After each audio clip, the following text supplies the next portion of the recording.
పాట అనేది పాడిపోతున్నా. ఆ పాట అంటే మనం అమ్మలు ఎప్పుడు తిట్టేది, తిట్టడం వాళ్ళ పక్కన ఉన్న వాళ్ళు అయ్యో పాపం ఉంటుంది. సో ఇప్పుడు ఏం చేయాలి అంటే పాట, ఏం పాట అంటే మీకు తెలుసు కదా, ఇందాక చెప్పాను. ఏం పాట అంటే ఇప్పుడు పాడిపోతున్నా.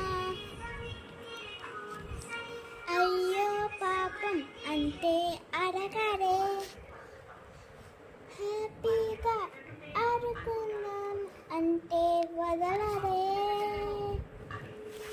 ఓకే, దాని మీనింగ్ మీకు తెలుస్తుందా? చిన్న పాట ఒక్క నిమిషంలో అయిపోతుంది పాడగానే.